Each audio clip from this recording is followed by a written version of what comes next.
Welcome to this presentation concerning social work strategies for engaging with technology in addressing substance use, substance misuse, substance use disorders, and recovery support.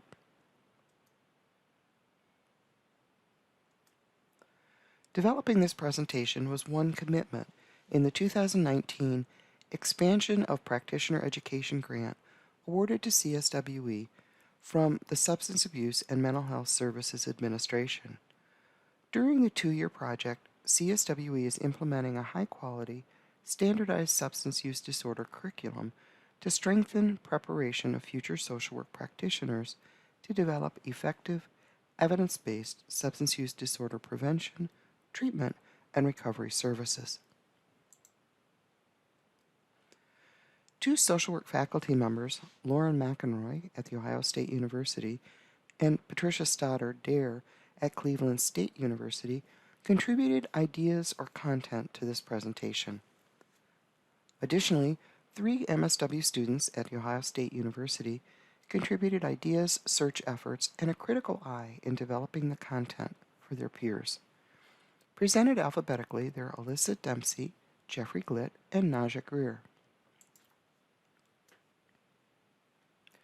Before we get into the content, and just to clarify, this presentation is not about technology misuse as an addictive behavior.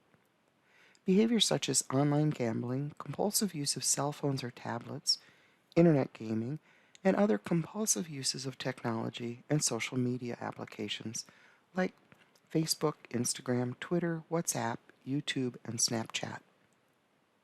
While the topics we explore are relevant to intervening around these addictive behaviors, our focus is on intervening around substance misuse. This presentation also does not address the significant social issue of how technology and social media present substance misuse and potentially influence social norms. For example, there exists considerable evidence concerning how adolescents and emerging adults frequently and graphically communicate about their drug and alcohol use in social media posts. Evidence indicates that these trends have an unfortunate impact of promoting substance misuse, influencing attitudes and social norms that shape behavior. Nor is the presentation about how individuals may use technology in acquiring or distributing substances.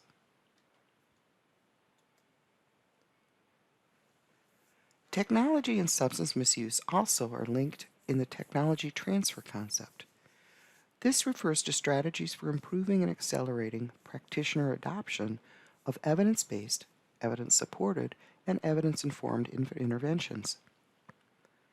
The interventions are the technology being referred to.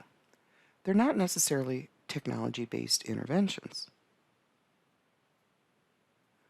12 Addiction Technology Transfer Centers, or ATTCs, form a powerful national and international network providing professionals in addiction treatment and recovery services with important and timely resources for informing practice. You're strongly encouraged to visit and become familiar with both the international network site and the ATT site in your own local area. They play a key role in making substance misuse prevention, intervention, advocacy, policy, and recovery support tools available to practitioners, researchers, and social workers in other influential roles. The various topics discussed in this presentation follow this general flow of topics, beginning with historical context and discussion of why it's worth exploring the use of technology, particularly in social work practice related to substance misuse. Access to care is one of the major reasons we explore. The presentation examines some of the main types of tools currently in use and emerging on the scene. The potential for using technology in social work practice to address substance misuse is then overlaid on the social work process, beginning with prevention and ending with evaluating practice. Finally, some potential social justice considerations are identified.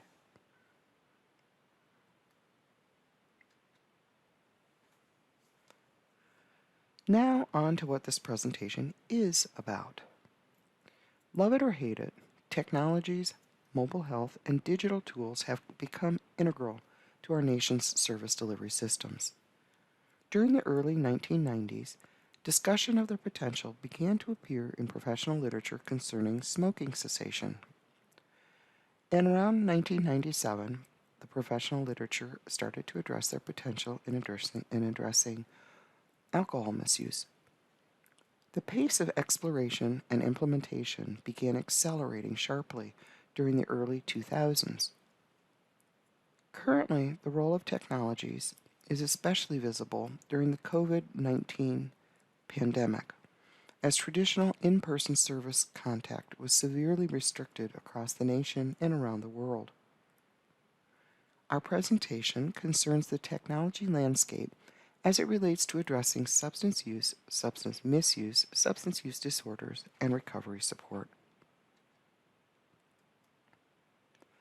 One of the strongest arguments supporting a foray into innovative technology to address substance misuse stems from a desire to address the vast unmet need for treatment and recovery support services. Data from the 2018 National Survey on Drug Use and Health indicated that an estimated 21.2 million individuals aged 12 and older in the United States needed treatment to address a substance use disorder. This translated into almost 8% of the population, of this population, and this figure does not include individuals concerned about their substance use or misuse without experiencing a diagnosable substance use disorder. Breaking the figure down by age group, the reported figures represented about 1 million 12 to 17-year-old adolescents, or almost 4% of this population. About 5.2 million individuals in the 18 to 25-year-old emerging adulthood age group, or just over 15% of this population. And about 15 million adults over the age of 26, or 7% of that population. In contrast, the same survey reported that only an estimated 3.7 million individuals aged 12 and older among that 21 million received any substance use treatment during the past year. Comparing this 1.4% of the population who received substance use treatment to the 7.8% in need of care demonstrates a tremendous level of unmet need. Analysis suggests that part of this gap has to do with almost 95% of individuals who might benefit from substance-related treatment, but not receiving it, don't feel they need it. Technology and digital tools might offer options for engaging these individuals in contemplation about their addictive behaviors and how they might benefit from engaging in behavior change efforts, whether or not this involves formal treatment. What kind of identification and early engagement options might be developed and implemented with this population? Another 3% of individuals not receiving needed treatment felt they needed it, but didn't make an effort to engage it. How might technology be harnessed to help these individuals engage in the kind of treatment and recovery support they feel a need for? And 2.1% attempted to engage in treatment but didn't receive it. A body of evidence identifies some of the barriers to care that individuals in need of substance use services experience. For example, the most often cited barriers are that evidence-supported interventions may not be available in their community. Available interventions may lack desired gender, age, or cultural competence. Individuals may be excluded on the basis of co-occurring problems or because of incarceration in jail or prison. Family or other obligations may compete with their ability to participate, and an inability to afford care. Are there ways that technology and digital resources can help overcome some of these barriers and create intervention opportunities that have not traditionally been available to this population? In other words, what could change in the traditional systems of care to reduce the gap between needed and received intervention for addressing substance use, misuse, and substance use disorders? In other words, how to better serve these estimated 17.5 million individuals experiencing need but not receiving care. And an additional question. If we were more successful addressing substance misuse and supporting recovery among adolescents and emerging adults, could we have a positive impact in reducing substance-related problems among later adults? Can technology and digital resources be harnessed as primary, secondary, and tertiary prevention options earlier in the life trajectory of individuals engaged in substance misuse?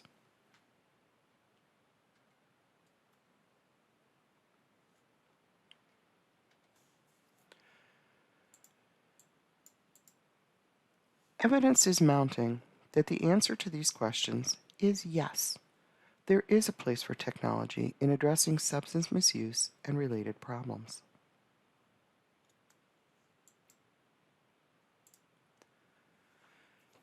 Terms like technology, digital, and virtual are so ubiquitous that we all seem to just instinctively know what they mean.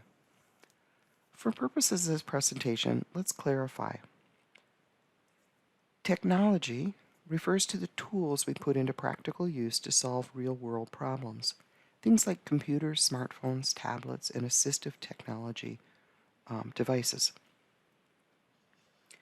Digital refers to the applications with which we interact using technology, such as when we use a computer, go online, or communicate through tech applications. These are built with digital signals behind the scenes. Virtual refers to computer-generated entities that don't exist in the physical world, but are made to appear to do so. For example, a person may interact with others through an avatar, a character that does not have a physical presence but acts in the virtual world the way a physical being might. Online. Being online means being connected to another computer or computer network. The Internet of Things is often what's being referred to, such as searching the Internet for information. Telehealth is about providing health care remotely from a provider at one site to another individual at a distant location, using modern technology to do so. It also may involve multiple providers and/or multiple care recipients at different sites. Telehealth is a broad umbrella term covering a wide range of care delivery types of technology, usually in real-time synchronous manners. It might just be audio, by phone for example, or it might include visual input through video-enabled cameras. Telemental health and telebehavioral health refer to more specific types of telehealth care. Rather than focusing on physical health, they address mental or behavioral health concerns.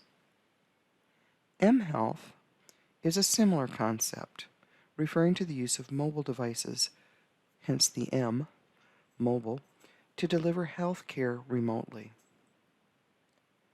Telecounseling and video counseling again refer to delivering mental or behavioral health care of the counseling type through the use of technology. Throughout this presentation, it's important for us to remain mindful of the digital divide issue. Not everyone has equal access to technology and digital resources. While evidence suggests that the digital divide between those who have and those who have not is lessening, it does persist. Based on 2019 data from the Pew Research Organization, almost a third of adults in low-income households did not have a smartphone, compared to 15% in the 30,000 to 99,000 income range and 3% with incomes greater than 100,000. An even greater 46% of adults in the lowest income group did not have a desktop or laptop computer. compared to 17% in the higher income group and 6% in the highest. Tablet computers were owned by just over a third in the lowest income group, over half in the higher income group, and almost 3/4 of the highest income group. Having home broadband was also much less common among the lowest income group of adults, 44%, compared to higher income groups, where 19% lacked home broadband and 6% in the highest income group. These figures were similar among adults with a disability and individuals living in rural communities, who were far more likely to lack access to high-speed internet services. Race and ethnicity had little impact on adults having a smartphone, but more white adults had computers than did black or Hispanic adults, and more had home broadband as well. Tablet computers were somewhat more commonly owned by black adults than white adults, 53 and 58%, while 43% of Hispanic adults reported having tablet computers. In many cases, individuals are opting for tablets rather than more expensive desktop or laptop computers, and many are using their smartphones to engage with the digital world.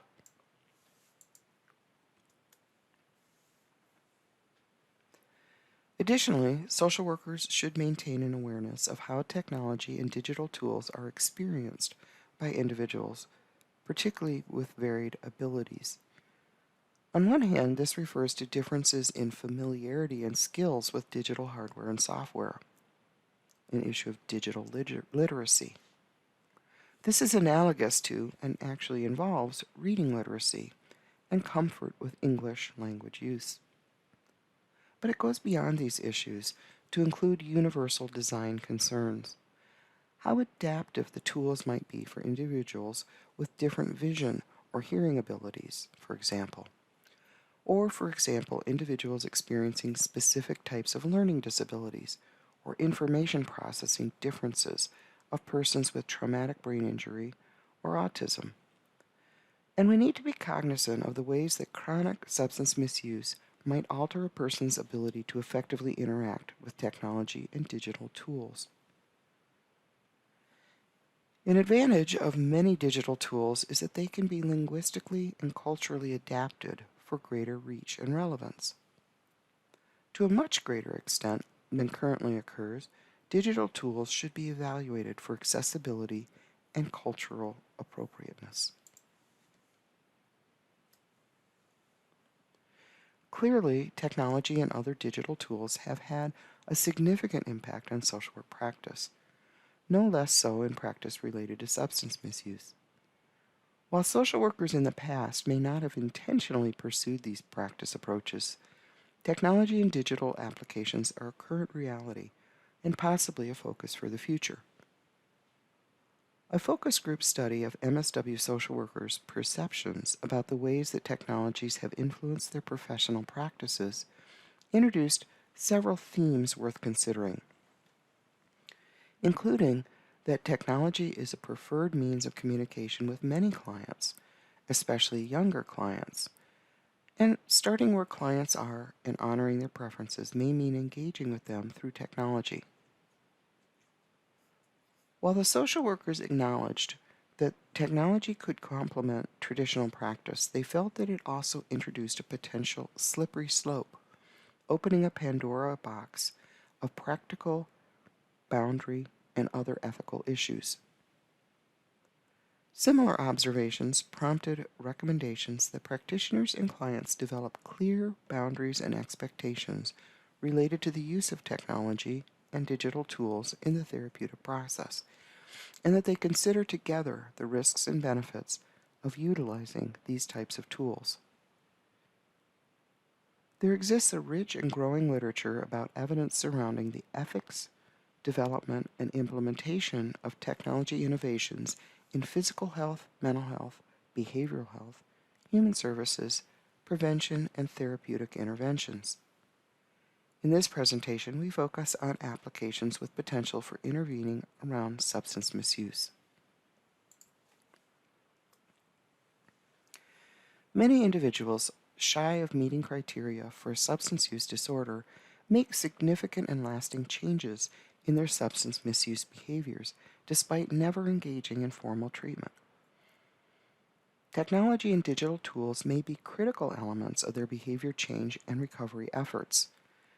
For individuals engaged in formal treatment to address problems related to their substance misuse or substance use disorder, technology and digital tools may help extend and reinforce treatment gains and recovery support. One grand challenge for social work hosted by the American Academy of Social Work and Social Welfare addressed the potential for social work practice innovation through technology applications. This grand challenge, and other literature, identified advantages for extending social work practices with information, communication, treatment, and recovery support technology and digital tools. The listed advantages reflect a capacity to extend access to care and support for recovery efforts. These include the use of technology and digital resources allows delivery of interventions and recovery support at the very times when individuals experience their greatest need. Consider that urgent cravings and situations fraught with risk for substance use arise at inconvenient times, especially at night, on weekends, and over holidays, times when traditional supports may be inaccessible. Technology and digital tools can be made accessible 24 hours a day, 7 days a week, 365 days a year, available on demand and during critical real-time events that individuals experience outside of routinely scheduled intervention sessions. Many individuals,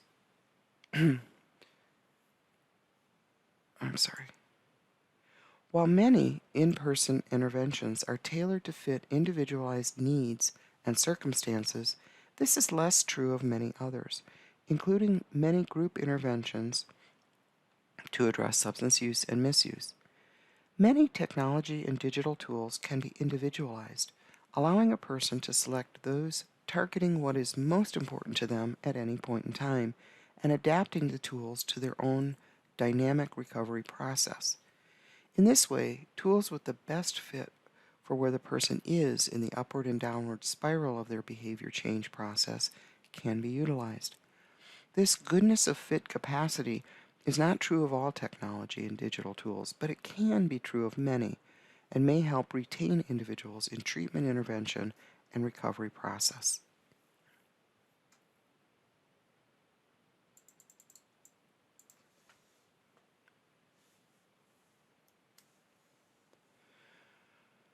Lasting change in a person's addictive behaviors may require months and even years to achieve, a timeline that is seldom supported by a traditional program or an individual's resources and intervention reimbursement coverage. Traditional models of provider access are typically time-limited. The beauty of many technology and digital recovery support tools is that they can continue to support a person's change efforts over an extended period, well after formal treatment intervention has concluded. Technology and digital resources also allow underserved communities to access professional services not otherwise available in their geographical reach. This is especially important when scarce expertise is needed and is not readily available.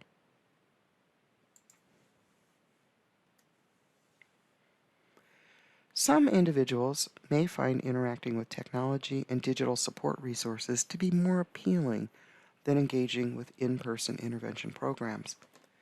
This may especially be true of individuals engaged in substance misuse but not meeting criteria for substance use disorder.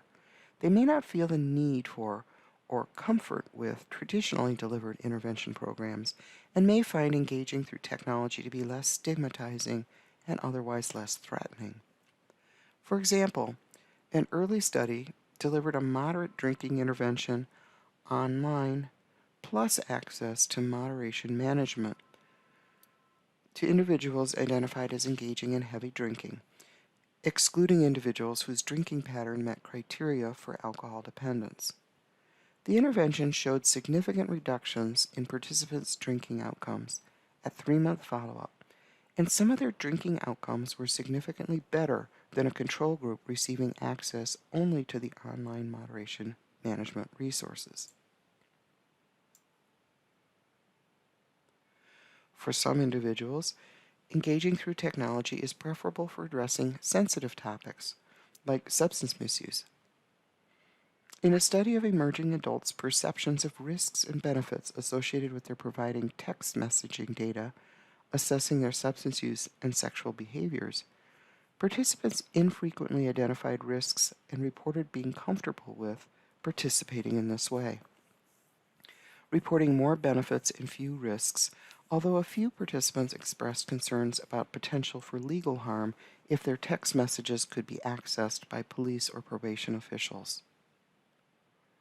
Technology and digital tools may provide an important entree for someone to eventually engage with more traditionally delivered assessment and interventions as a next step, now that they've tested the waters through the digital universe.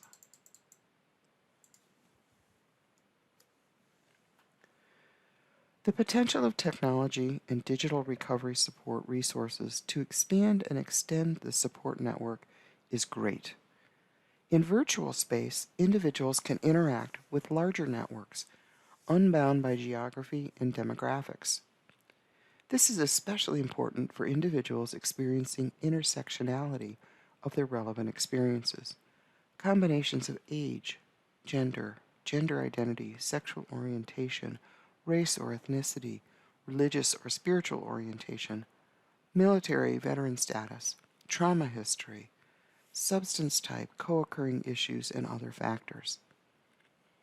This is also important for individuals in small communities where there may not be others like them to provide meaningful support. In this way, technology and digital resources may help reach underserved groups. Consider, for example, how technology and digital resources might be helpful in reaching individuals experiencing homelessness or transitioning back to the community after release from incarceration. These tools may help transcend some of the barriers that exist with traditional services.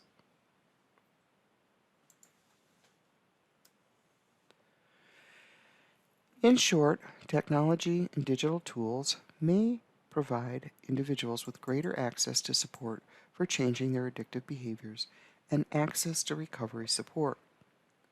Furthermore, these tools can extend the range, type, amount, duration, and acceptability of interventions that social workers provide, as well as extending the number of individuals they can serve, freeing up time and space in overburdened caseloads and doing so in a cost-effective manner.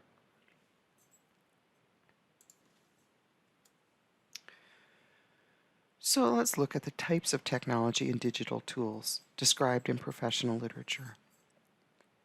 The simplest technology applications in social work practice support administrative tasks like scheduling appointments, billing processes, budgeting, and maintaining electronic case records. Advantages to these kinds of practices include the ability to track activities and use administrative data to answer certain evaluation questions. Also, digital records can help a person whose access to paperwork is inconsistent or unreliable. For many of the people we serve, paperwork is easy to lose and difficult to keep organized. Digital calendars, statements, and records may be easier for them to retain and access reliably. Social workers' electronic charting and case records provide additional advantages related to workflow and being easily shared with other providers within HIPAA guidelines. In electronic health systems, case record formatting can be standardized, making it easier to search for information, allowing records to be searched electronically along many different fields. Furthermore, electronic records are more compact than physically storing records and can be backed up off-site to protect against loss of information in case of fire, flood, or other natural disaster.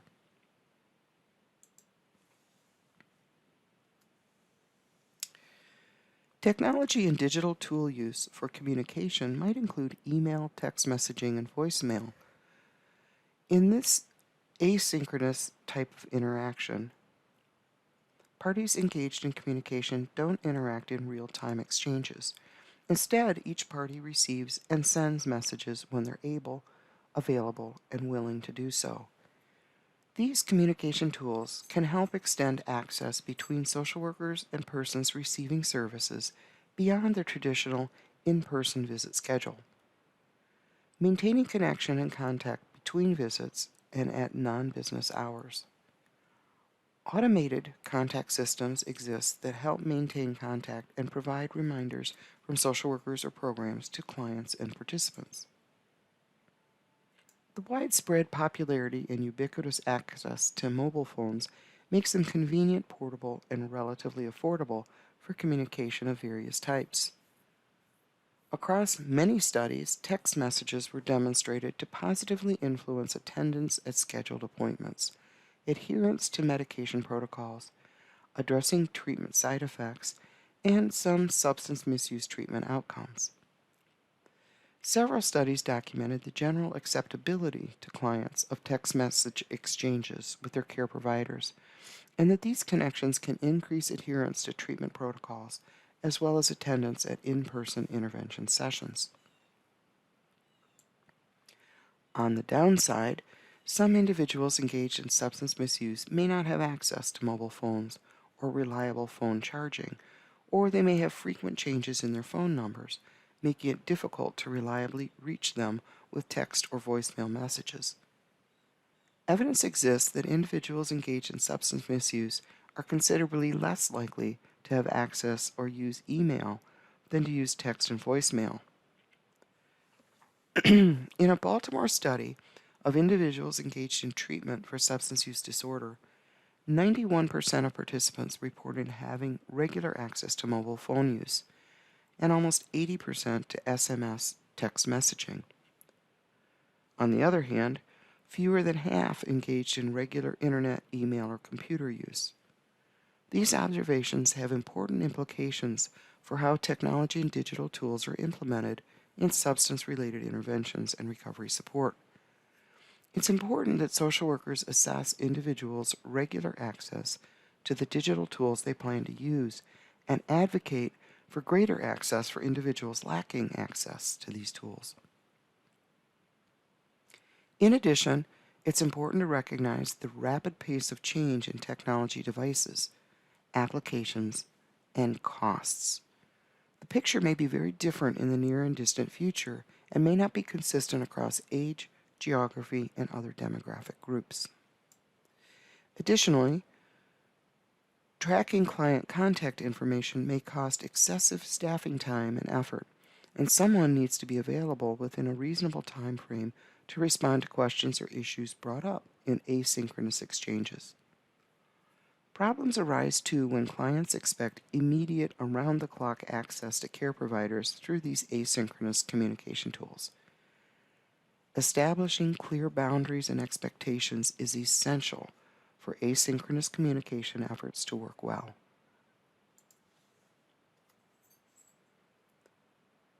Technology and digital tools are useful in synchronous communications. Communication where two or more parties interact in real time. There exist federal and state programs to assist individuals with low incomes to have Wi-Fi enabled mobile phones. Behavioral telehealth practices seem to have first appeared in professional literature during the 1950s, with an increased wave of interest in interactive video conferencing occurring around the 1970s and early 1980s. Decreased technology costs, increased access to digital tools and the internet, and supporting evidence are credited with new resurgences of behavioral telehealth during the late 1990s. More recently, the worldwide novel coronavirus pandemic ushered a tremendous upsurge in support for and use of telehealth mechanisms for delivering outpatient and community-based behavioral and mental health services, including substance-related treatment and recovery support. The pandemic contributed to a notable diminution of access to substance-related treatment and recovery support services. Telehealth communications became an important option for supporting individuals when communities were locked down, transportation to traditional services was unavailable or unsafe, and individuals seeking services had assumed different caregiver roles. Telehealth has become an important mechanism for delivering up-to-date health protection messages and for helping individuals monitor whether symptoms they experience might be related to their substance misuse, substance withdrawal, or viral infection.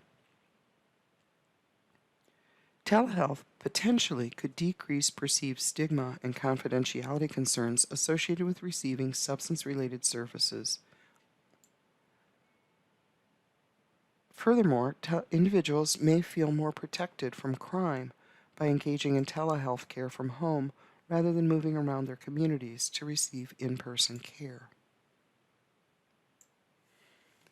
A 2019 systematic review of substance use disorder treatment delivery via telemedicine covered interventions for nicotine, alcohol, and opioid use disorders. The authors concluded that participants in these studies were highly satisfied with the delivery of intervention by telemedicine and that telemedicine interventions were an effective alternative to in-person treatment delivery. This was especially true for participants with low access to traditional substance-related treatment. Treatment retention over time in some studies was better among telemedicine delivery groups than the usual in-person delivery groups. Notably, substance use outcomes were generally no better or worse with telemedicine than in the usual in-person delivery approach. The major downside to telemedicine delivery was technical difficulties that arose for some participants in some of the studies. An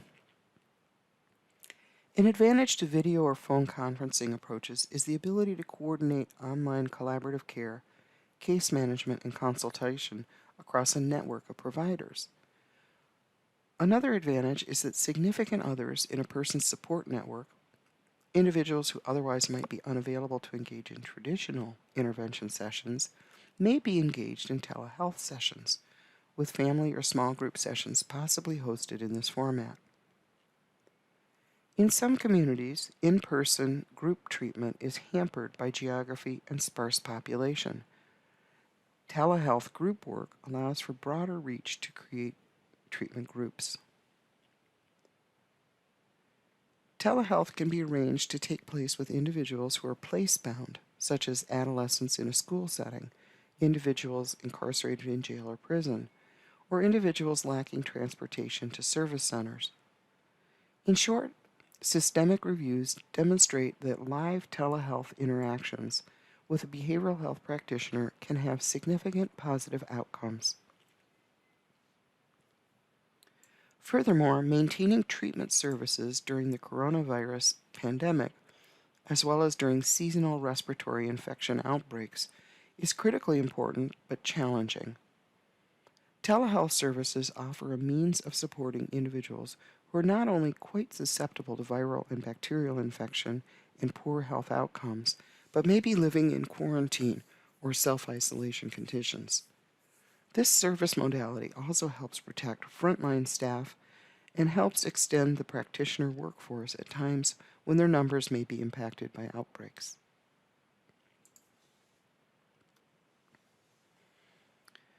Telehealth delivery is not without challenges.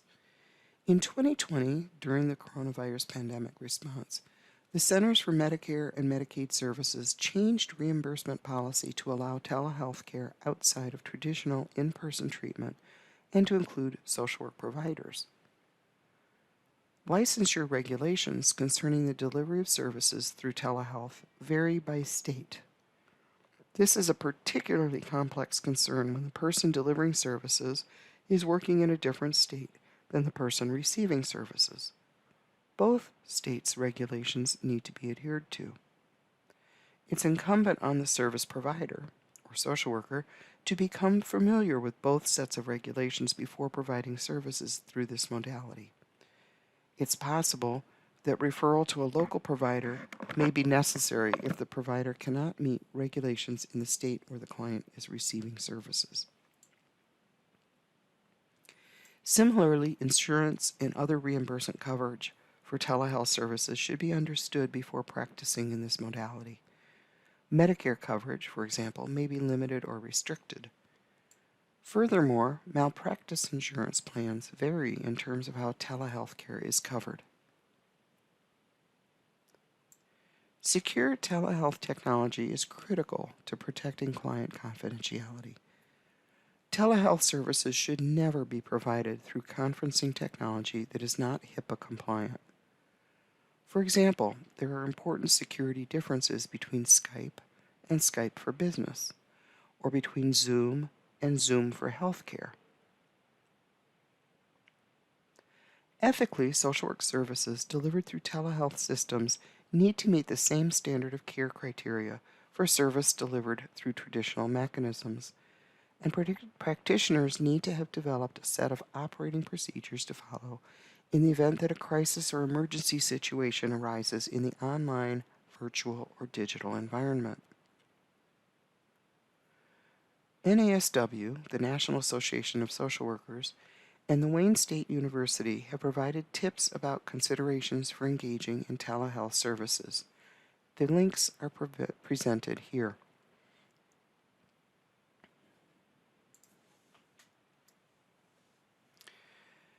So, what can we do? Technology and digital tools offer a variety of options, many of which appear in the public domain, available for individuals, friends, and family members to access information about substance misuse, substance use disorder, treatment options, and recovery support. Social workers may find it helpful to offer pre-assessed lists of options. Not all tools are of equal quality, and many lack evidence supporting their claims. Individuals in crisis or distress may not be in a frame of mind to critically analyze the contents they encounter online. Just a few options to consider are resources crafted for use by the general population, presented by research institutions like the National Institute on Alcohol Abuse and Alcoholism, NIAAA, the National Institute on Drug Abuse, NIDA, the National Institute of Mental Health, NIM, the Substance Abuse and Mental Health Services Administration, SAMHSA, and the National Network of Addiction Technology Transfer Centers, ATTCs, that were previously introduced.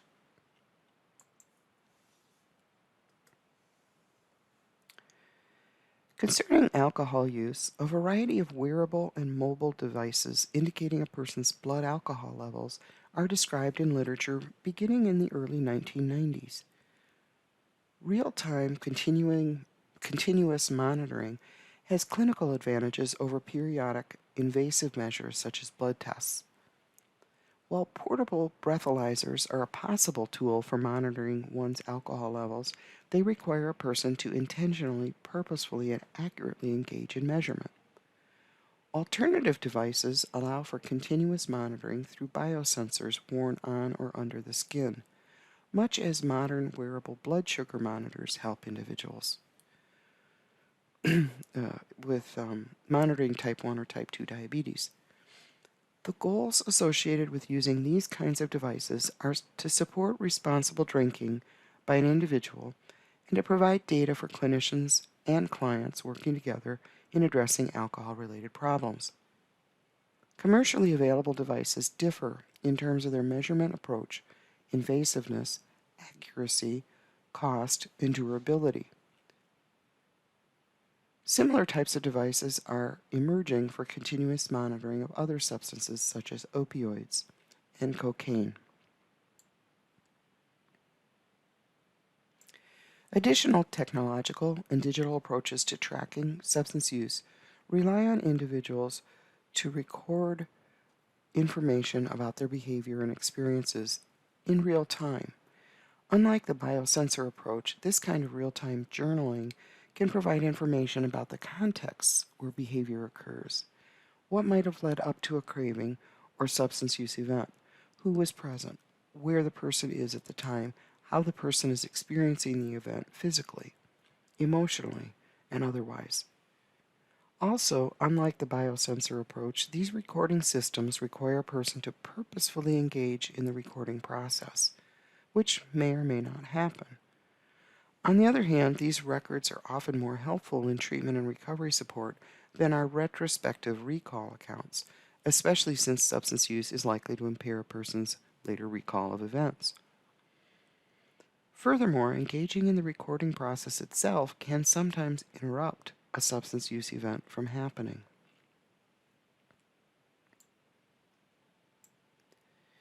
Yet another digital approach precedes events known to encourage or complicate substance use or misuse. There exist a variety of smartphone and web-based apps to discourage impaired driving when drinking or other substance use. Blood alcohol warning apps help a person calculate their likely blood alcohol level or blood alcohol concentration under different drinking conditions. A person can plug in information such as their sex, size, and how many standard drink equivalents might be consumed in a specific amount of time. The app presents them with feedback as to what their likely blood alcohol concentration would be under those conditions. Some apps also present warnings related to higher blood alcohol levels and impaired driving. Several apps for planning to engage in controlled drinking or other substance use have been discussed in the literature. For example, Party Planner is a web-based app, and Promilacol is a smartphone app. Unfortunately, the evidence about these is mixed. In some cases, the app users showed no difference in substance use and abstinence outcomes, and in a few instances, the outcome was iatrogenic, meaning the app users had worse outcomes compared to other individuals. Another type of tracking concerns when someone is likely to engage or encounter triggers for their substance use, such as proximity to alcohol or cannabis outlets, and where they might find recovery supports, such as nearby 12-step programs. And a very recent small laboratory-based pilot study explored how smartphone accelerometers can be utilized to indicate alcohol intoxication. They were able to accurately distinguish between blood alcohol levels below and above 0.08% at a high predictive rate, 92.5%.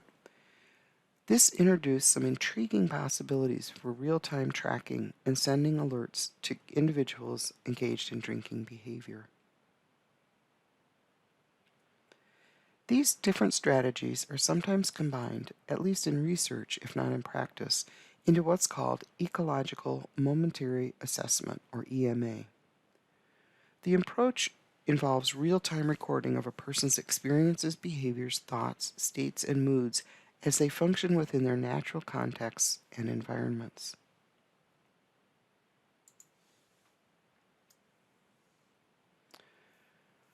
Science fiction vision of mental or behavioral health counseling being delivered by non-human artificial intelligence and robotics appears to be moving into the realm of science.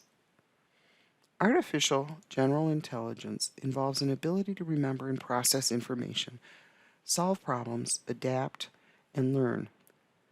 Consider how advances in facial recognition technology might help an artificial intelligence assistant read emotions and emotional reactions to inform its own responses in counseling situations. These non-human counselors eventually could become accessible virtually, capitalizing on the many technological advantages previously discussed. A possible future with both intriguing and concerning possibilities. At this point, most gaming tools for addressing substance misuse are limited in use to small-scale intervention development and research efforts, not available for wide-scale general use. Based on principles of cue exposure and extinction therapy, Take Control is an example of a game intended to support recovery by repeatedly exposing the player to potential tobacco and alcohol stimuli while encouraging them to ignore or interrupt their craving responses and providing opportunities to rehearse coping responses.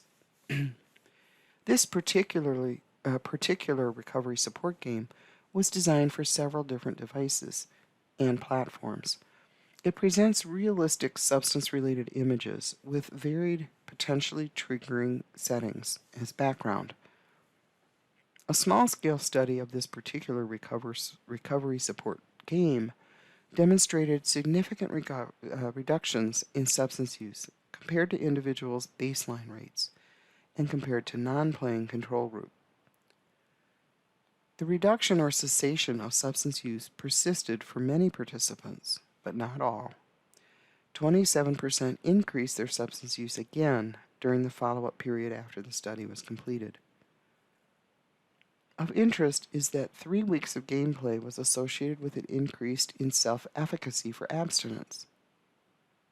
Again, self-efficacy declined for most of the participants after gameplay period ended.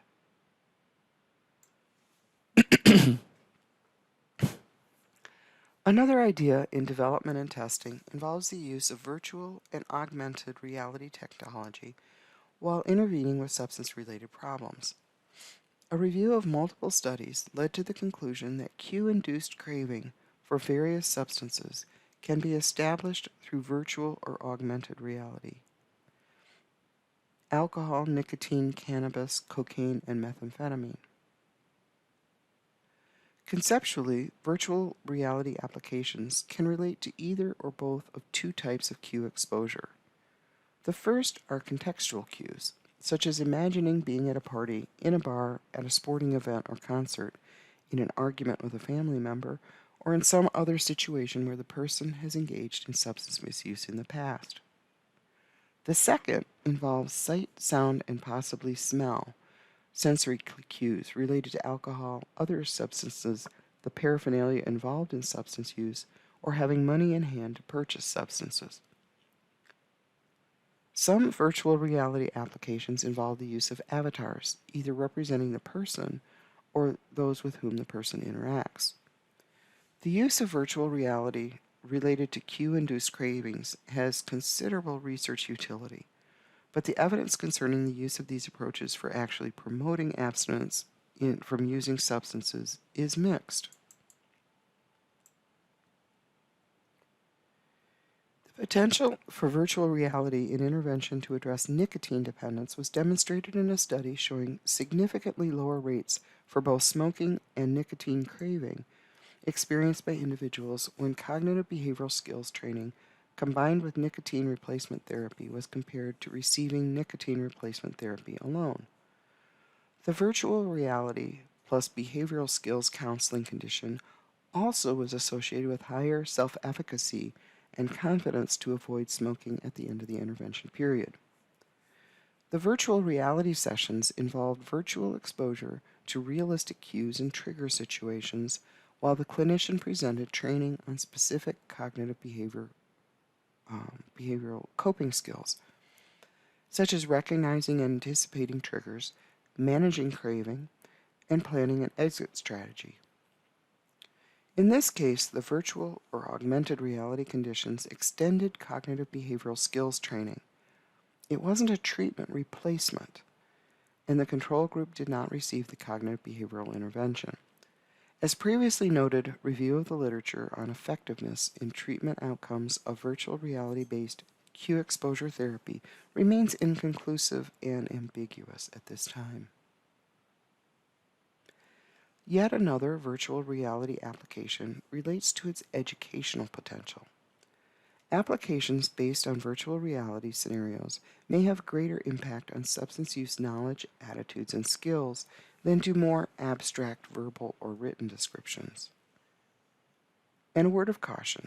Some individuals are very sensitive to immersive virtual reality. The experience can induce motion sickness and headaches. Furthermore, virtual reality simulations may not meet criteria for universal design and accessibility for individuals with different sensory abilities.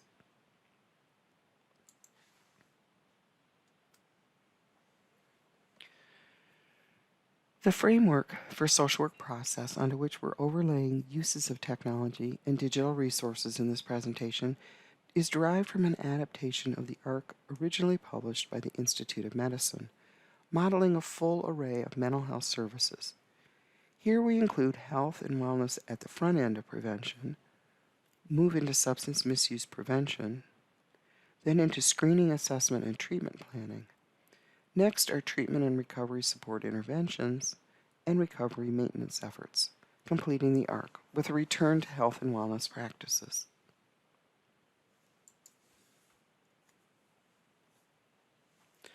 Let's start with a look at technology and digital prevention efforts. Interventions designed to prevent adolescents and emerging adults from engaging in substance use with the goal of preventing the development of substance use disorders have had mixed results and varied impact on substance use behavior. One suggestion is that these prevention programs need to be made relevant to the target audiences, citing evidence of growing interest and reliance on technological and digital sources for health promotion information. The vast majority in these age groups are active users of the internet and social media, both acting as powerful influences on their knowledge and attitudes concerning a vast array of topics, including substance use. Furthermore, systematic review of multiple small-scale studies concluded that technology and digital tools have considerable acceptability in addressing sensitive topics like HIV risk behavior and substance misuse, as well as having massive reach and scalability potential. Traditionally delivered school-based and public health prevention messages may be discounted or ignored if they fail to acknowledge the audience's own experience with substance use and the dominating social media related to the pleasure associated with using certain substances. The experienced reality is a need for information about harm reduction strategies, including bystander education, how to access services early before substance use becomes a substance use disorder, how to engage with sober communities and activities, and exposure to salient, relevant models of alternatives to substance misuse. Over and above the message content, technology and digital tools are critical to delivering public health messaging for the prevention of substance misuse, especially with adolescent and emerging adult age groups. For example, the SAMHSA guide called Focus on Prevention discusses strategies for delivering prevention messages through digital websites, media, and social media.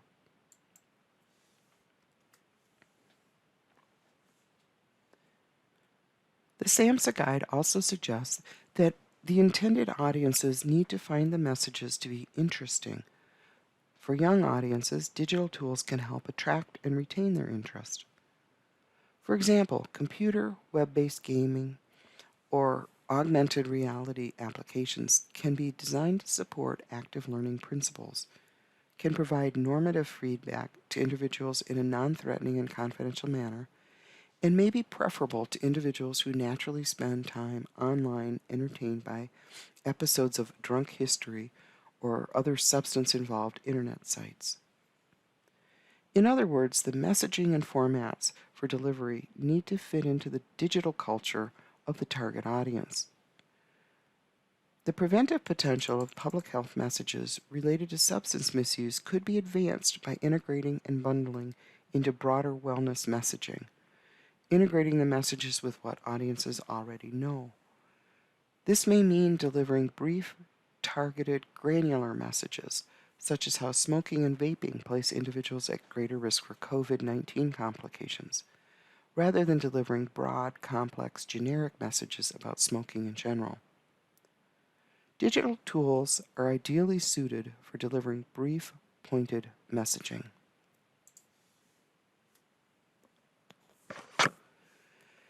A 2015 review of 28 published technology-delivered or technology-assisted substance misuse prevention interventions concluded that these approaches can be far more economically and broadly delivered than those delivered in person, potentially including more individuals whose access to preventive services has traditionally been limited. Many of these approaches, directed towards adolescents, emerging adults, or college students, have evidence supporting their application. However, there exist relatively few systematic evaluation efforts to draw from, and a few showed no advantage or even poorer outcomes than traditionally delivered prevention interventions. The authors did present several key observations related to technology and prevention. First, the interventions can be delivered with great fidelity, since a computer can repeatedly present the same contact the same way every time. On the other hand, technology can also be designed to deliver individualized intervention in a more flexible manner within a standard set of parameters. Thus, an individual may be able to focus on specific topics or skills. In a related vein, the technological interventions may be designed with cultural relevance in mind. In fact, they should be. This includes visual and sound aspects of the presentation as well as the specific content delivered. Of great importance to audiences benefiting from prevention is an ability to practice and rehearse new skills. Interactive technologies, therefore, have a better preventive impact in general than do unidirectional messaging approaches.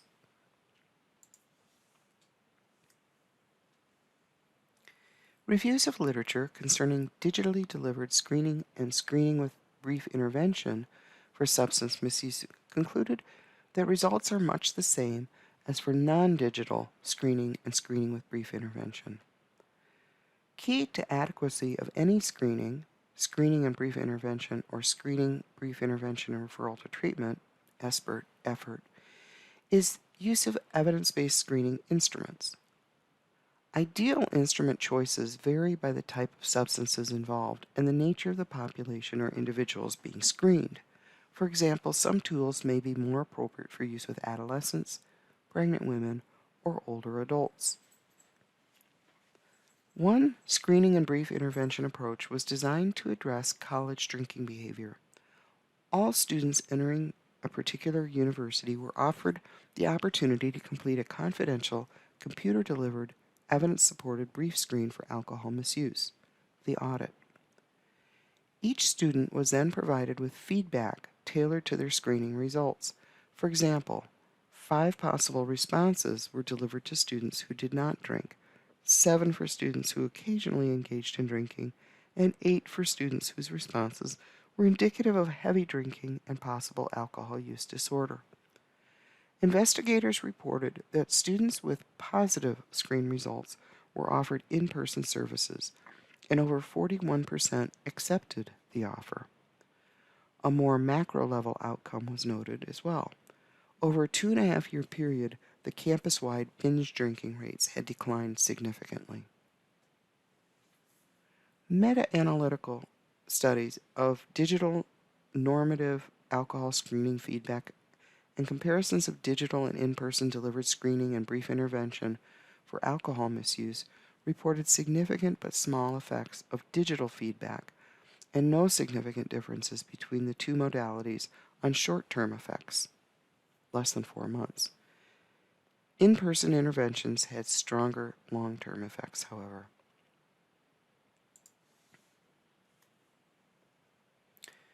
Focusing on alcohol misuse, multiple online resources screen for hazardous or risky drinking with the Alcohol Use Disorders Identification Test, that audit. The screening developed in conjunction with the World Health Organization. The audit is frequently cited in research and intervention literature and often recommended by the National Institutes of Health programs as having a strong evidence base. Similarly, the American Society of Addiction Medicine website, called ASAM, posts links to screening tools, including the Audit C, which is a 3-item modification of the audit, and a short drug use screening tool. The site also includes expert clinical tools like the Readiness Ruler, a clinician's reference sheet, and informational handouts that could be shared electronically with clients. With these computer-based screening protocols, individuals can complete the screening instrument on their own or provide their screening results to a social worker or other healthcare provider. The AuditScreen.org site provides information about alcohol screening, access to the audit screening instrument, available instrument translations, different languages, validation studies, and a link to intervention resources that might be relevant in the event of positive screening results. As an example of digital screening and brief intervention, the UpToDate site presents the audit instrument with a score, shows how to interpret the scores, low, medium, high risk, or addiction is likely, with a sentence or two of advice. Another example, the Checkup and Choices site, based on self-management and recovery training called Smart Recovery, provides immediate feedback based on their responses to the audit screening questions. Feedback is in the form of relative risk range, where their score falls, basic advice as to how someone with that score range might proceed, and asks a readiness to change question. There's additional feedback related to the person's readiness to change. While these audit-based resources are initially free to use, next steps of a more in-depth assessment and beginning intervention may have associated fees and may require registration through an affiliated care provider.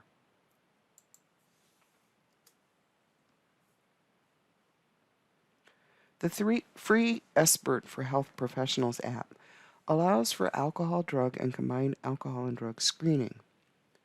The goal of this app is to streamline screening for risky substance use, provide individualized feedback based on screening data, and supply guidelines for the brief negotiated interview as a brief intervention using motivational techniques to assist with change and goal setting related to substance use. It provides a 14-minute training video for professionals to learn basics about engaging in Expert. The screening tools are standardized and evidence-based.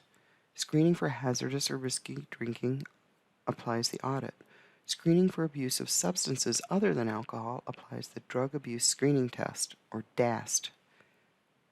As of August 2020, the app is only available for use with iPhone or iPad.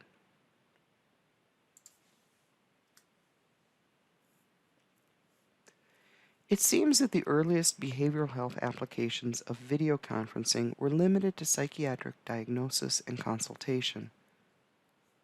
Authors of a 2013 report on U.S. adults' use of online health information concluded that 72% of individuals who use the internet looked up health information during the past year, and 59% of that group can be identified as online diagnosers.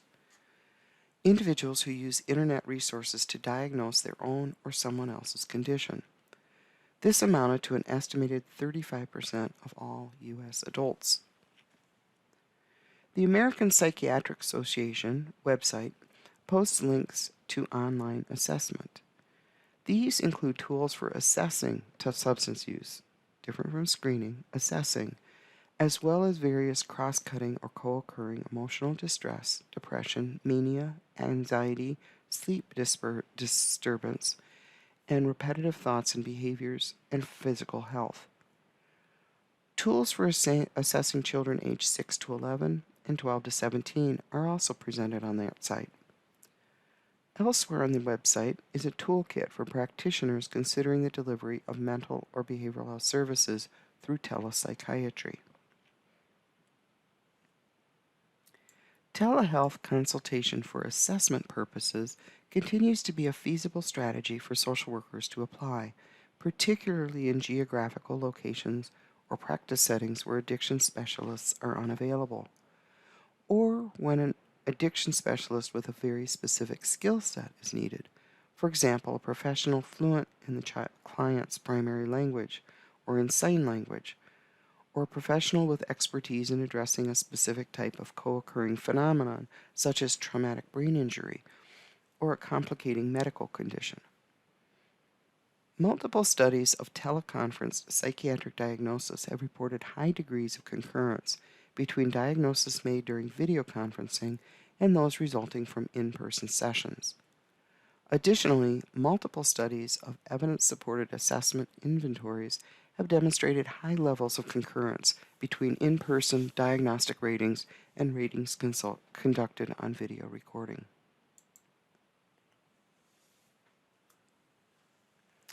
There are two sides to the treatment planning and possible referral process coin that can be facilitated through technology and digital tools. The Bitcoin image here seems somewhat fitting to this discussion, a currency that exchanged only in the digital world. On one side of the coin, digital tools can assist social workers and clients in learning about different evidence-supported options for addressing their assessed concerns. Many psychoeducational websites summarize and explain different intervention options and can help link someone to the source evidence.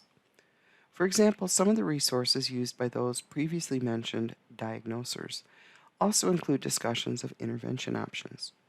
There's an important role for social work in this process, helping interpret the evidence-based and sift out the pseudo-evidence that can confuse the list of choices and make unfounded but seductive promises.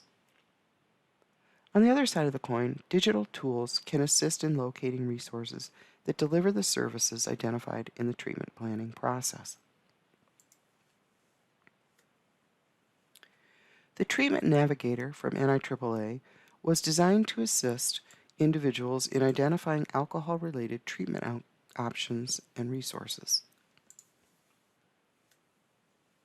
The site provides basic psychoeducation about alcohol use disorders, describes an array of alcohol treatment options, discusses why different people might need different options, and provides some information about costs and insurance. Their link called How to Find Quality Alcohol Treatment presents a 3-step guide to search for trusted providers, along with a list of 10 recommended questions to ask and what to consider in providers' answers before making a best choice decision. Inside these links are discussions about evidence-based care and an orientation to what treatment programs, therapists, and addiction doctors do. The Toolkit link provides downloadable worksheets for documenting the search and making choices.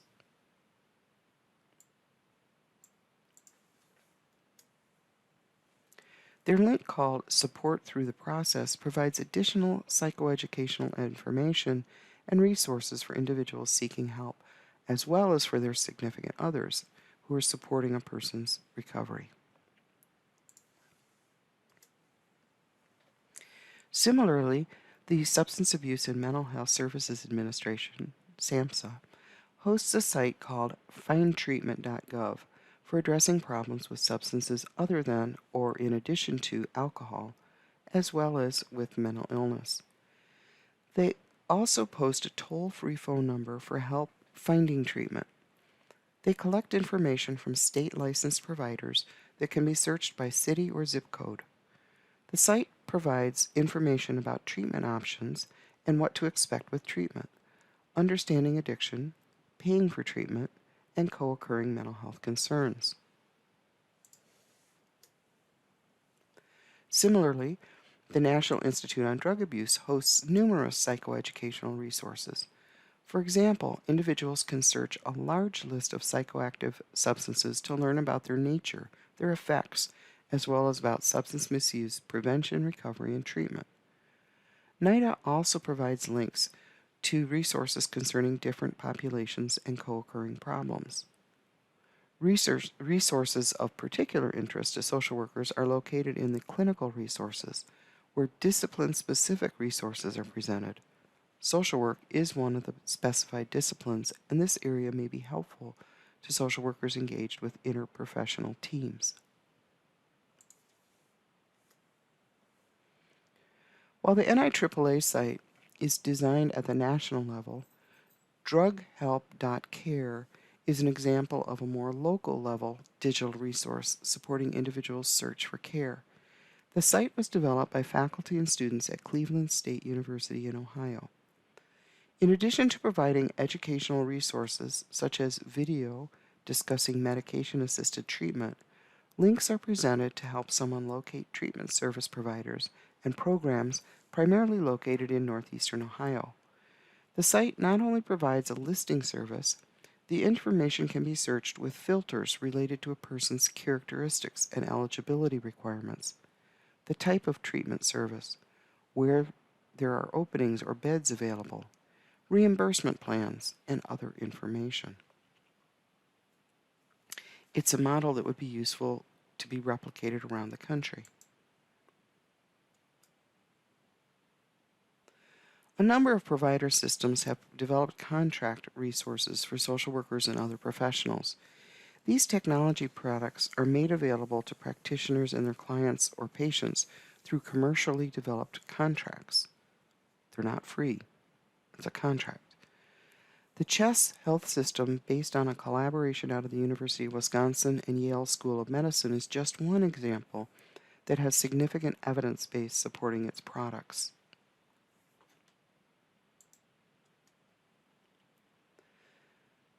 Evidence is conclusive that delivering evidence-based psychosocial treatment for substance misuse and substance-related problems is significantly more effective in supporting recovery and abstinence than receiving no intervention.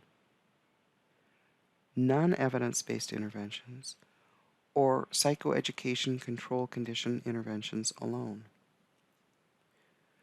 The evidence also indicates, in general, that delivery of interventions to address substance misuse and related problems is equal in effectiveness to traditionally delivered in-person interventions, and the combination of digitally delivered and therapist support interventions has somewhat superior impact.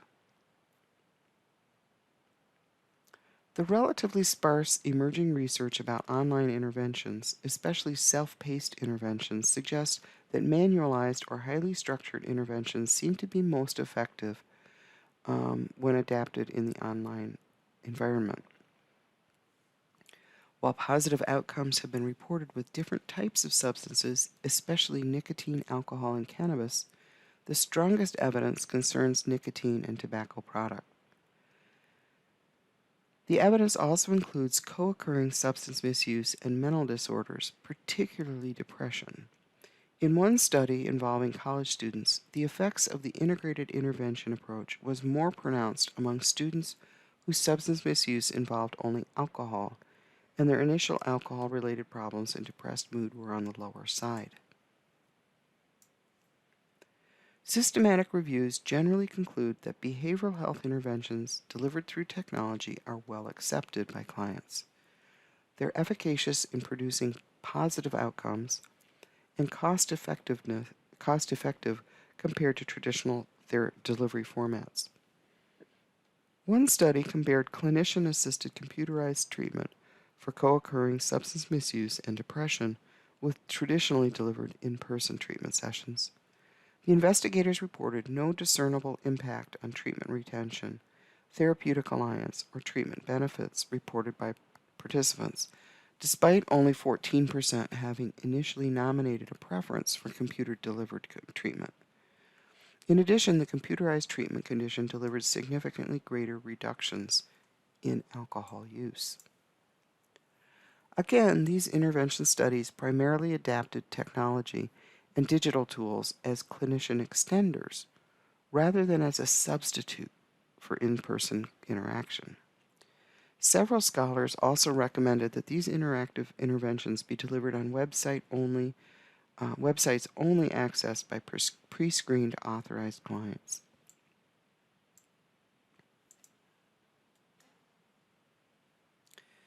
A presentation provided through the TAC, or Technology Assisted Care website, examines evidence that technology education systems can effectively substitute for a portion of in-person counseling, producing better treatment retention and some abstinence-related outcomes.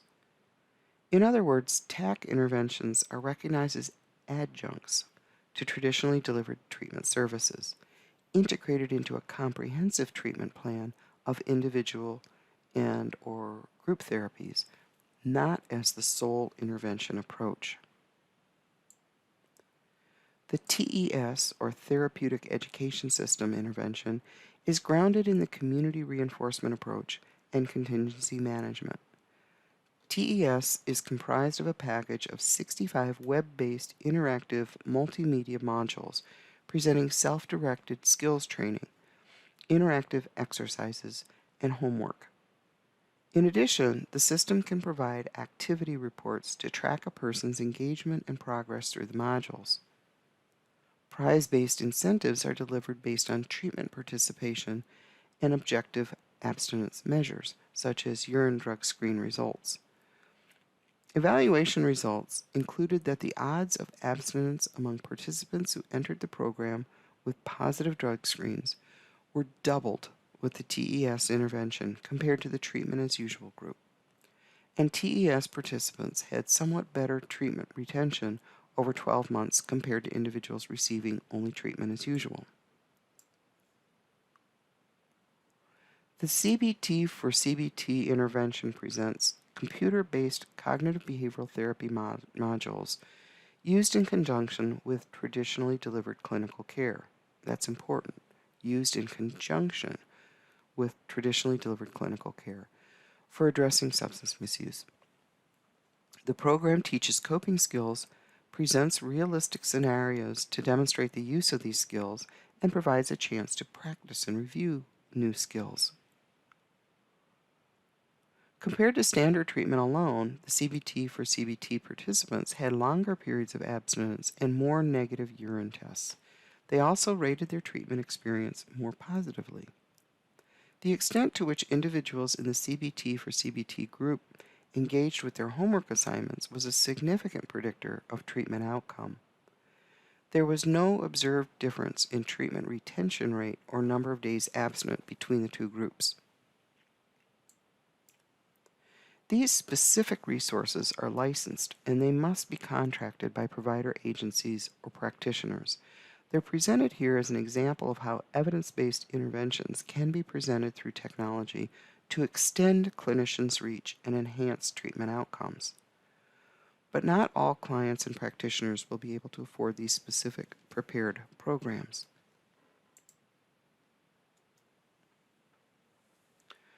While the interventions previously discussed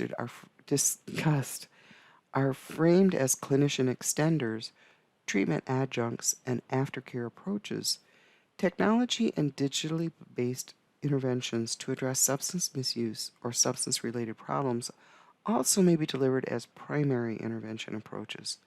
In other words, some may serve as technology-based standalone interventions, whereas many others are designed as intervention extenders or treatment enhancers.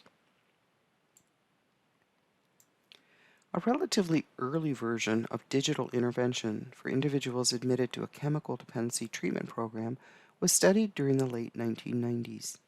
At program intake, individuals were registered in the telephone-based Connect system, which provided support and recovery information, regular motivational messaging, communication with providers, and communication with a personal network of family and friends, as well as others registered in the Connect system, all without requiring a person's access to a computer or any degree of computer literacy. The participants' outpatient treatment service usage was tracked for 6 months after release from inpatient care. Results indicated that the Connect system was not an effective means of fostering outpatient treatment engagement. Instead, heavier use of the Connect system was associated with less time using outpatient treatment services. Paradoxically, this may reflect a good outcome. Many individuals were using the Connect system as a substitute for formal outpatient treatment services. The study authors suggested that many of the participants' questions and issues were satisfactorily addressed through Connect system interactions with treatment providers and peers, so they did not need to engage in formal outpatient care. Another intriguing possibility is the use of technology and digital tools to assist individuals during periods when they may be waiting to enter a substance use treatment program, and during transitions between programs or levels of care.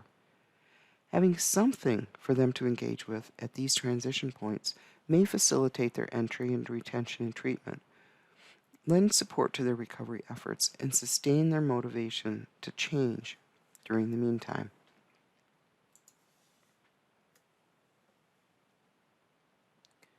Recovery Support Services, or RSS, refers to an array of formal and informal services designed to promote long-term positive outcomes for individuals engaged in the recovery process. Recovery support services differ from formal treatment approaches in that they're non-clinical services, often delivered outside of formal treatment systems, and often delivered by individuals other than formal treatment providers.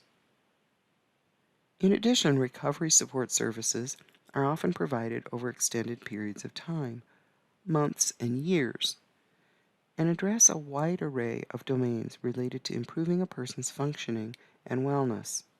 Needs related to housing, education, employment, social and peer support, transportation, legal systems, and continued care. While many individuals enlist recovery support services as an adjunct or follow-up to formal treatment services, others make significant and lasting changes in their substance use without ever engaging formal treatment. These individuals also may enlist recovery support services outside of formal treatment. Digital Recovery Support Services, or DRSS, are recovery support services delivered in the digital domain using technological platforms like smartphones, computers, tablet apps, and websites, forums, blogs, and social networking sites. One national study concluded that 11% of adults resolving a substance use disorder engaged in the use of digital recovery and support services.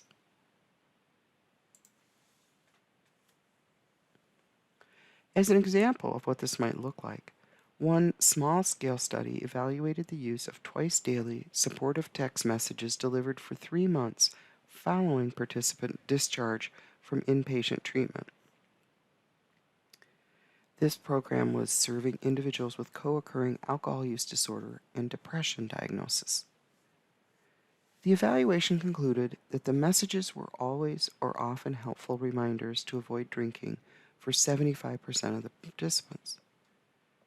And 83% considered the text messages to be helpful in motivating their recovery and preventing relapse to drinking. Of interest was the observation that messages were not particularly effective in reminding them to take their prescribed medications. Unfortunately, the investigators found that the benefit of receiving the supportive messages compared to a control group did not persist after messaging stopped. This is more evidence that recovery support efforts may need to persist far into the future, well beyond the time when traditionally delivered treatment ends.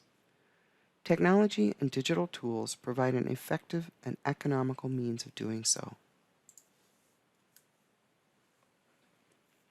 An important consideration in developing digital tools is the issue of cultural competence, or congruence, for the target audience. The national smokefree.gov website presents a host of tools and tips to help someone quit smoking. While the messaging applies across populations, most of the imagery lacks diversity, possibly making it feel less relevant to individuals who are of different races or ethnic backgrounds. In contrast, consider a quit smoking text messaging program in Ohio, specifically tailored for members of the African American community. The messages and visual resources discuss smoking rates among African Americans, how the history of the tobacco industry relates to African American history and slavery, and targeted advertising, as well as identifying cultural assets and strengths that individuals can draw from in their effort to quit smoking. This more granular approach may offer significant alternatives in substance misuse interventions, particularly with population groups that have not responded well to generic messaging.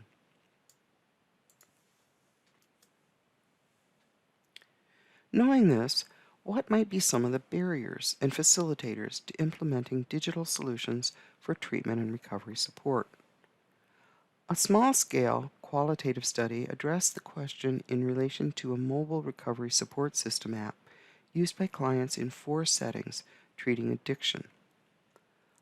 Among the most salient of the facilitators was practitioners' perceptions that clients had the ability to receive communications when they most needed support. Their ability to use their phone to interrupt a bad moment.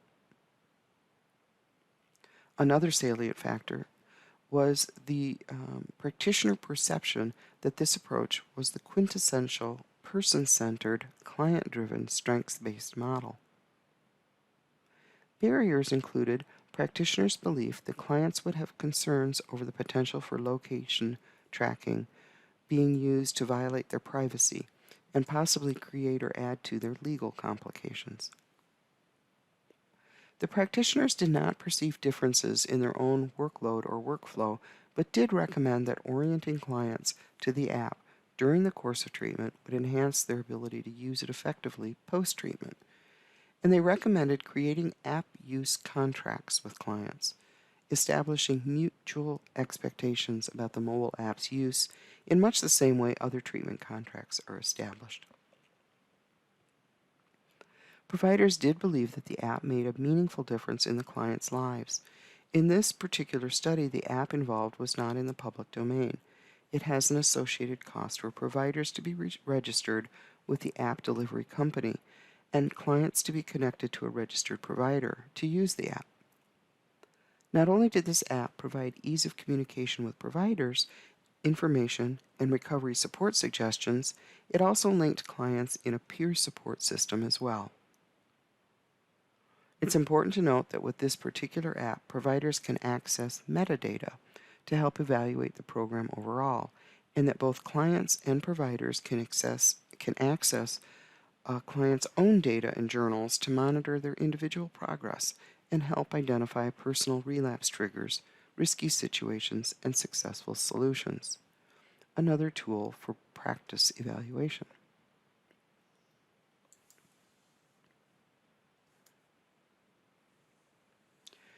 The website, called smokefree.gov, lists several mobile and smartphone apps that provide smoking cessation support. These include smoke-free texting programs for use during quit attempts, as well as 2 apps for individuals preparing to quit but not yet fully engaged in action to quit smoking. The literature presents evidence that use of text-based tobacco recovery support intervention is associated with significant positive outcomes, and that their use tends to be well accepted. The website rehabs.com posted information about several smartphone apps to support recovery from a substance use disorder. These included free digital therapy apps, access to social media support, the sort of support communities and sobriety sponsors, sobriety tracking tools, cost-benefit decisional balance tools, 12-step apps, and other supportive wellness apps, such as those promoting healthful eating and exercise, as well as meditation practices. The site also listed some digital resources with subscription costs. They're not all free. Sober social apps can provide individuals in recovery from substance misuse or substance use disorders with an array of recovery supports. This includes information about recovery, personalized advice, inspiration when needed, discussion forums, sober peer and friend networks, even sober dating apps, relapse prevention support, individualized tracking systems, and other resources to support the recovery process. Sober social apps can serve as supplements to traditional treatment services and extend recovery support well beyond the time when formal services end.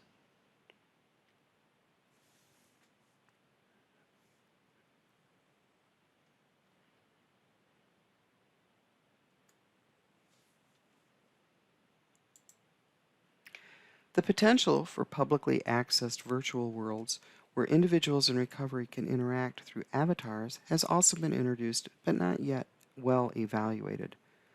The acronym MMO refers to Massively Multiplayer Online Spaces or Games, while MMORPG refers to Massively Multiplayer Online Roleplay Games. World of Warcraft is a well-known example. The idea behind these virtual worlds, where individuals build virtual relationships through avatars, warrants exploration for their potential in recovery support. In virtual spaces, individuals can anonymously share information, support, advice, and establish virtual social relationships. The virtual world is not monitored or controlled by other than the individuals participating at any point in time. Potentially, this provides a person in recovery with an opportunity to transition between the protective treatment context and functioning on their own in the real world. Making mistakes here has low risk or cost when it happens through avatars, and their avatars' experiences may have some teaching potential. The currently popular examples allow anonymity of participants. Again, this kind of approach has not been systematically evaluated in the literature. A host of other smartphone and digital apps are available to support recovery and wellness. For example, meditation and daily reflection tools and tools supporting healthful eating, exercising, and lifestyle. The beauty of digital technology is that it can deliver consistent messages repetitively over an extended period. Humans tend to be less consistent over time, introducing fidelity drift by adding, subtracting, or modifying their messages. If messages are delivered via technology, a high degree of consistency and fidelity to the intended intervention can be achieved, especially compared to when messages come from multiple different sources. Fidelity is particularly important in efforts to assess or evaluate an intervention's efficacy and effectiveness. Unfortunately, there's no guarantee that the technology hardware and software delivering the interventions worked properly or that individuals actually engaged with and understood the messages delivered this way. Also relevant to evaluating practices and programs, technology and digital tools may be designed to gather data about how individuals use them. Metadata. Metadata can include granular level information about the way clients might have used the intervention, as well as some outcome information if client tracking or other outcome data are recorded.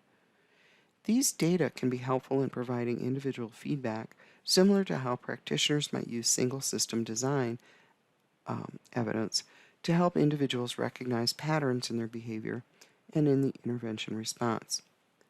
The data can also be aggregated across multiple clients to evaluate the digital intervention's use at a programmatic level. Critically important to these evaluation efforts is careful attention to data security and HIPAA compliance in the digital realm.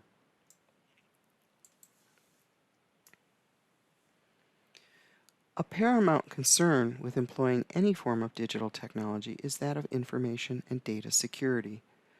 Digital security issues include, but are not limited to, protection of confidential records, from hijacking accounts for ransom, and from insertion of many forms of malware. Social workers need to understand and keep updated with digital security and proper use of their security settings and systems. Additionally, strong security systems may be costly, available to some agencies and programs but not to others, or to individual practitioners working from home. It's also possible that the security measures impose barriers and restrictions that make it too difficult for clients to participate or engage, so they drop out of care or service engagement. Virtual recovery support networks, such as AA meetings, have recently reported having their virtual meetings derailed by harassing intrusions, called Zoom bombing, by internet trolls. Security breach events occur across all kinds of technology, digital and virtual systems, and have prompted recommendations concerning how app and meeting hosts should use secure settings, password protections, and careful review of the fine print in contracting. For example, contracts for free tools often include permission for the company to retain information from exchanges for their own uses. This would violate our commitment to confidentiality or anonymity in the virtual world. The SAMHSA tip number 60 about use of technology in behavioral health lists important issues related to the devices and applications or software in use. The tip number 60 also provides details concerning what social workers should include in informed consent procedures when telehealth and other technology or digital resources are planned. Repeatedly highlighted throughout the emerging literature are warnings about establishing clear boundaries, mutual expectations, guidelines, and training focused on effective and secure use. Some ethical issues that might arise dovetail with previously established guidelines for ethical social work practice. Others are novel and warrant consideration, so they might be addressed appropriately should they arise, or better yet, preventing them from arising in the first place. Many of the ethical concerns identified relate to interactions between social workers and clients. Recommendations include attending to security precautions, becoming familiar with privacy settings in your apps and digital tools, developing professional competence in delivering care through technology or digital means, creating a professional website to establish a professional identity, careful review with clients of online privacy issues and expected digital behavior, which could even include developing behavioral contracts related to the digital relationship.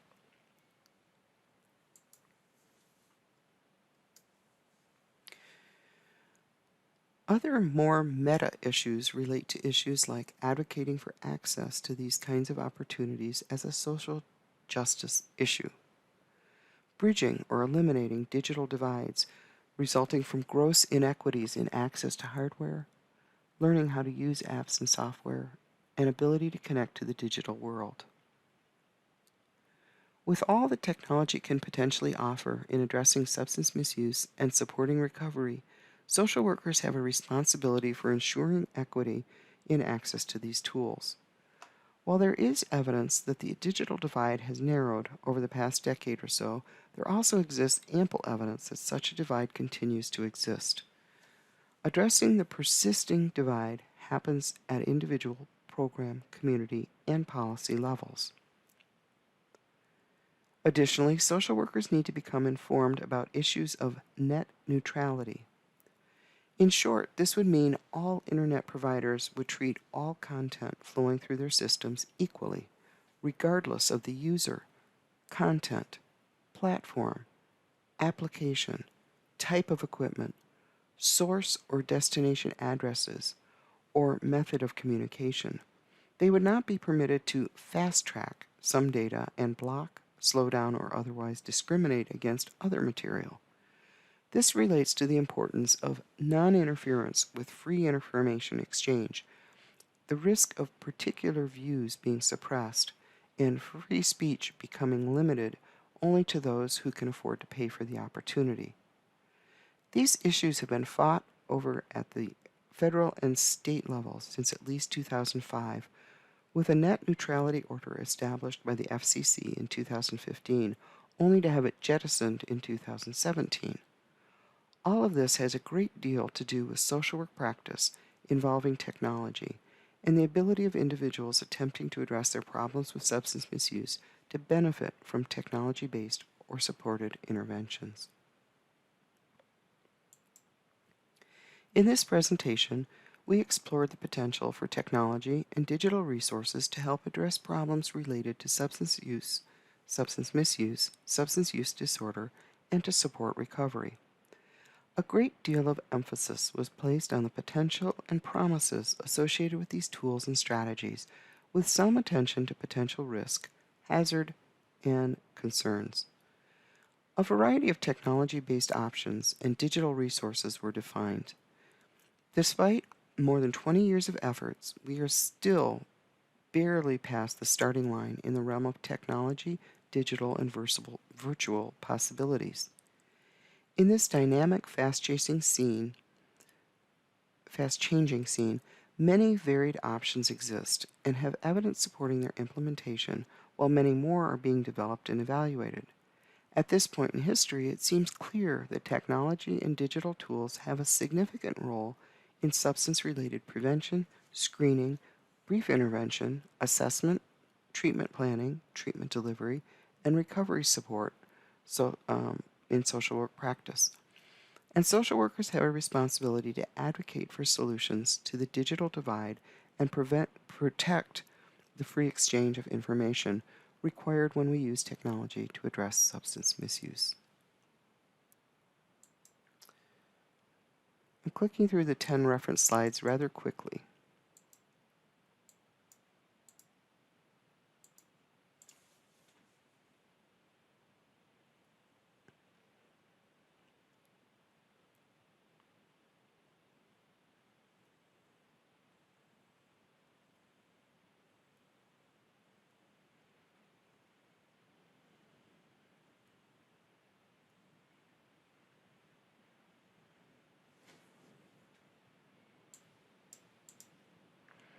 Thank you for your interest and attention to this presentation.